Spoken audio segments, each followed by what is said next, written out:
This comment says, my mother-in-law adopted a 4-year-old rescue with severe trauma prior to her rescue, and my mother-in-law does nothing to help train or support this dog. What can I say or begin to teach my mother-in-law to give the dog better support?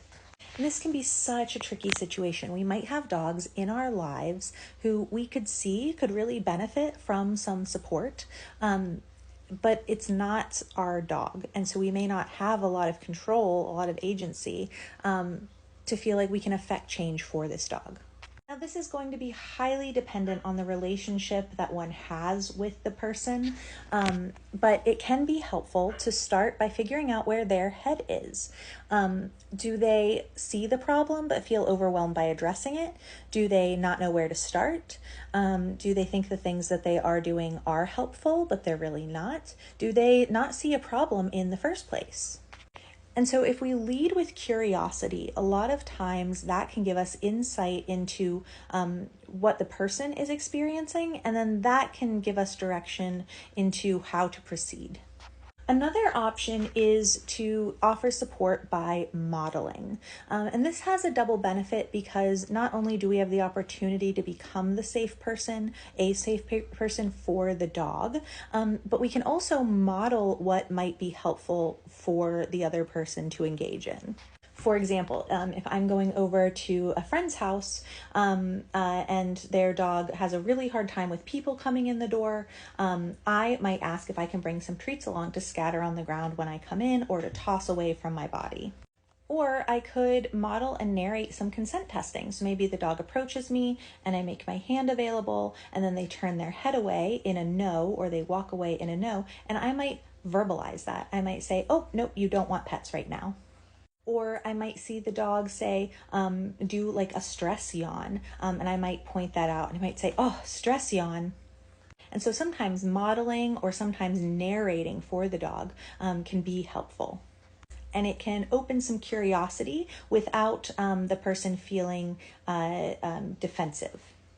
Similarly, another option can be, especially if part of the problem is that the person doesn't seem to be reading the dog's body language correctly and understand that the dog is in distress. I really love Lily Chin's doggy language book. It's inexpensive, it's little, it's great for people of all ages, kids, adults, and it's a really, again, non-confrontational, non-direct way. In fact, it seems like just a lovely gift to help educate people without making them feel like they're being educated, and helping them kind of start to draw their own conclusions about what's happening. If the relationship is appropriate for this, and you can do this without, again, putting the person on the defensive, sometimes, sending like social media videos or things like that you see that, explain a dog's body language or talk about how to support a dog with similar concerns can be helpful. Sometimes we can redirect them to someone who may be less close to the situation. So we might say, like, have you talked to your vet about this? Or if you want, I can check in with my behavior consultant and see if they're taking new clients. Sometimes it may be appropriate to offer to step in, and this can be especially helpful if the person seems overwhelmed or they have a lot on their plate already, and they may just not have the capacity or feel like they have the capacity to do what might be helpful for the dog. And I say feel like because sometimes, always, a lot of times, something is better than nothing. And so, part of my job is to help find changes that are sustainable for people, but it's normal for people to feel like there's this huge undertaking they have to get involved in, and if they can't do any of it, or if they can't do all of it, then they shouldn't do any of it. And so it can be helpful to sort of step in and say, well, would it be helpful if I bring the dog over to hang out with my dog, if maybe this dog feels safer around other dogs? Or would you like me to take the dog and do some decompression and enrichment with your dog? How can I support you in this? And again, it's really going to depend on where the person is in their knowledge of what's going on, how they feel about what's happening, the individual relationship that we have with the person.